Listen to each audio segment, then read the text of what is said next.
Supply chain management, project assignment, group goals. Question number 1. A commodity manager for TEF Inc.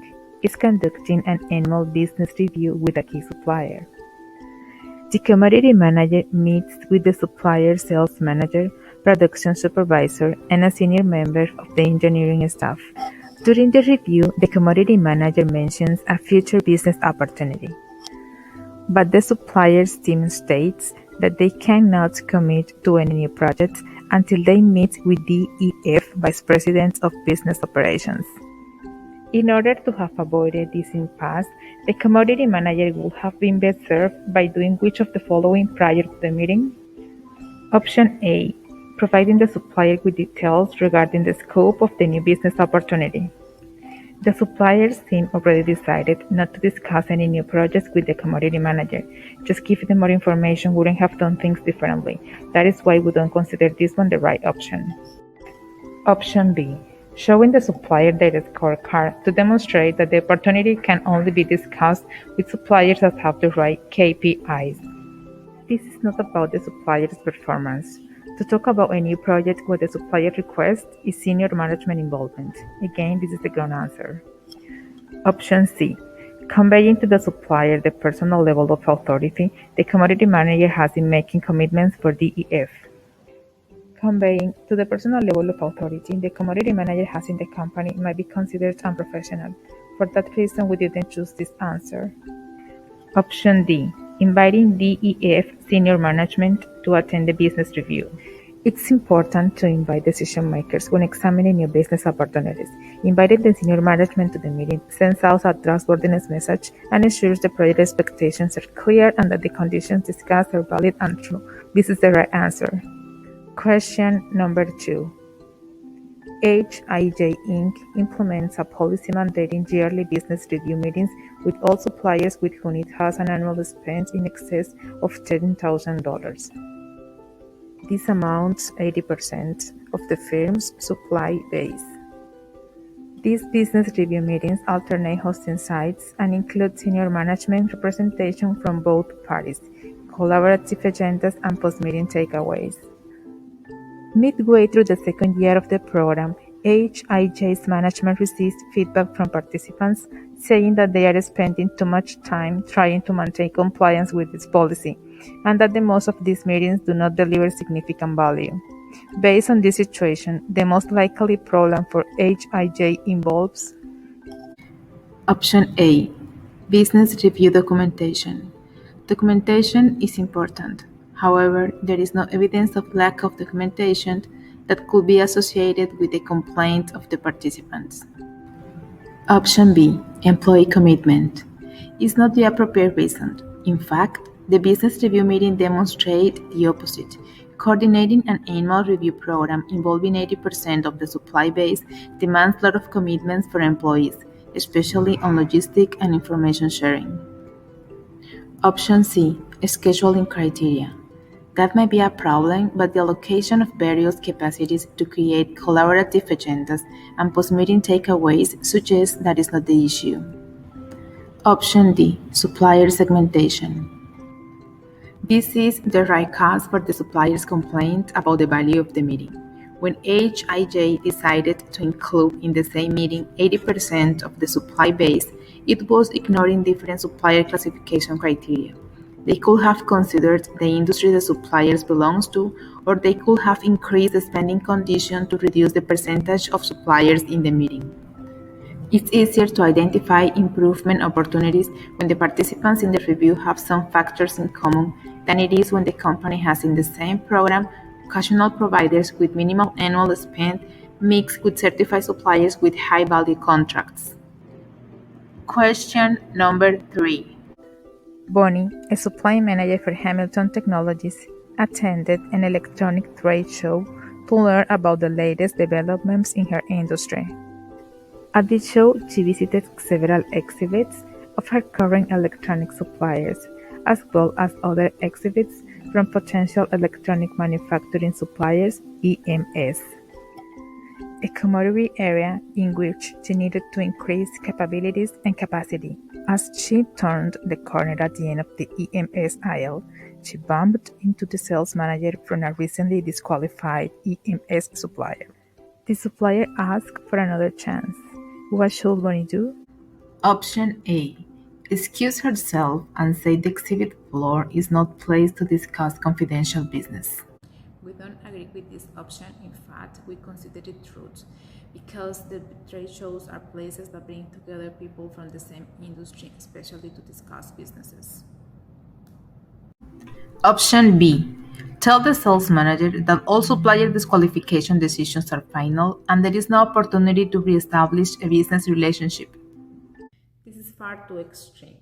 With this, you will be closing the door for future negotiations with the supplier.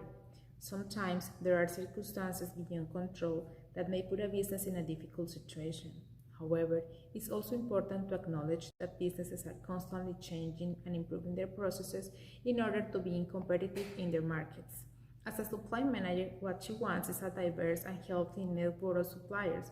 To reach that point, it's important that she help her suppliers to develop and grow to build a strong long-term relationships, especially in this area where she needs to increase capabilities and capacity. Option C. Send the sales manager a request for quotation to see if his pricing is attractive enough to add the company back on the approved supplier list. This is far the opposite to the last option, but equally an unwise movement. By doing this, she will be establishing the relationship with the supplier based only on the price, missing facts that are even more important than cost, such as technology, delivery time, quality, and management. Option D. Ask the sales manager to provide a grading request for restatement, providing Bonnie's sourcing team with a detailed report showing how the supplier has permanently corrected the shortcomings that had it disqualified. This is our winner option. With this, she will be giving the supplier the opportunity to demonstrate its business relationship management capacity by explaining how they solved the situation that have them disqualified, but also making a commitment to avoid that happening again in the future. It's a win-win situation where the supplier will have the chance to be back on track in the list of approved suppliers, and Bonnie will have the opportunity to continue working with a supplier that has already experienced working for Hamilton Technologies. Question number 4. Which of the following typically distinguishes a certified supplier from preferred, approved, or qualified suppliers? A. Tested e-procurement capabilities. B. A favorable analysis of financial strength. C. Quality control system integrated with that of the purchaser. D. An agreement on contractual terms and conditions. Before answering this question, we would like to explain what is an approved, qualified, preferred, and certified supplier. Approved supplier. They are considered as first-tier supplier, have met the organization's compliance criteria, and are qualified to provide specific direct materials or manufacturing-related services to the organization. Qualified supplier. These are the suppliers that meet all the business requirements of the organization and are approved after successfully completing a formal screening process. However, they may be categorized for future business that may arise. Preferred suppliers. They are tagged as the best fit to do the business. Procurement department encourages the use of these suppliers as they are usually awarded with the organization's contract. They provide exceptional service or favorable pricing and have proven capabilities that make them especially valuable to the buying organization. Certified suppliers are those who integrate these quality standards and systems with the organization. They allow the buying organization to look into their processes, identify problems, and solve them jointly through various measures like capacity building, liquidity arrangement, technology, or other relevant information sharing. After talking about the different supplier classifications, it is clear that option C, a quality control system integrated with that of the purchaser, is the factor that distinguishes a certified supplier.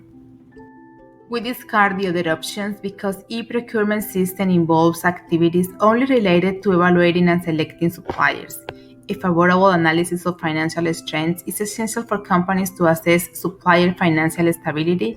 However, it is not the deciding criterion in a supplier certification process. And an agreement on contractual terms and conditions are just the legal and social aspects of a contract, but not a decisive factor. Question number 5.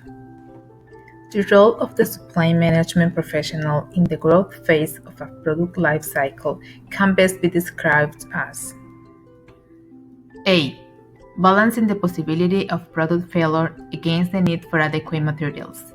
This action belongs to the launch stage of the product, where the organization is in the discovery phase and set parameters such as the quality of the materials to be purchased. B. Reducing lead times, reducing costs, and ensuring continuity of the supply. These activities take place on the maturity phase of the product life cycle, where the public has more knowledge of the product and there is more competition in the market.